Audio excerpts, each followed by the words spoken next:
engineering mechanics group homework or happy homework. So I'm from group 3. My name is Omar Abdul Sattar, and my teammates Alva Emilenia, Aura Ramadani Nuti, Noor Awika Adriana Sawali, Siti Noor Umaira Binti Shamsuri. So we're supposed to solve example 3.9, which is determine the tension in each cord used to support the 100 kg crate. We have the 100 kg crate pointing downwards, 100 kg, and the three cords here pointing in various directions and different angles. So first we draw a free body diagram, which we have over here, and then we calculate the weight. We know the mass to be 100 kg, so the weight would be m into g.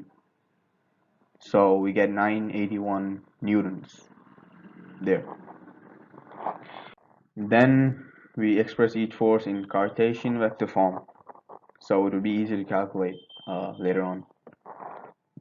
Weight is easy since pointing downwards, negative z direction, minus 981, minus 981k. FB also, since pointing the positive x direction, FBI. FD is this one is the magnitude of the force multiplied into uh, the position vector divided by the resultant length.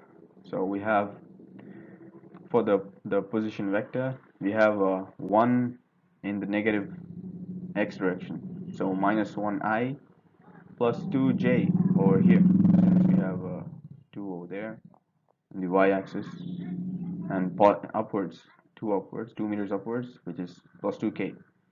And the resultant length is basically the components of this vector squared and then root square root. If you calculate that, you would get 3.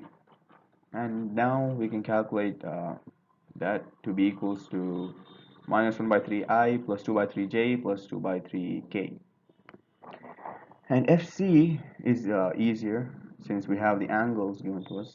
Makes a 120 degree angle with the x-axis, 135 degree angle with the y, and 60 degree angle with the z-axis. So we can do it as FC cos 120, FC cos 135, and FC cos 60, which we calculate to be negative half FCI minus root 2 by 2 FCJ plus half FCK.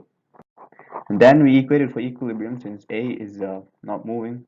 Each of the cords are in tension, holding it in place, the point A.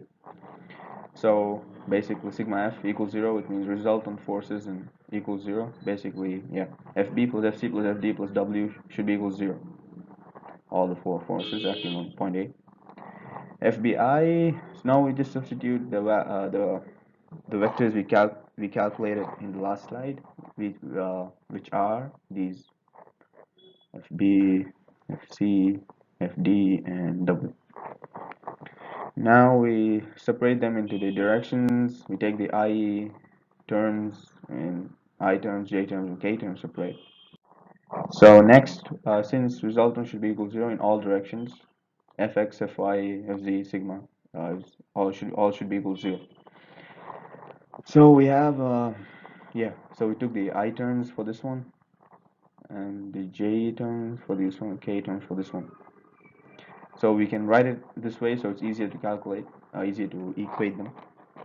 So this one, equation 1, equation 2, and equation 3. Now we just solve these simultaneous equations to calculate the values. We have 3 simultaneous equations and 3 variables, so we can do that. So equation 3 minus equation 2, you would get 1 plus root 2 by 2 FC equals 981. Since 2 by 3 FD minus 2 by 3 FD is 0. And we get FC to be approximately equals to 813 newtons. And now we substitute FC in either this one or this one to get FD, which we get to be approximately 862 newtons. And now since we have FC and FD, we substitute them in equation 1, since one unknown variable, 2 known variables. We get FB to be 694 newtons. Now we have calculated the tension in each card. Tension in card C is 813 newtons, in card D 862, card B 694. Yeah, that's it. Thank you for listening.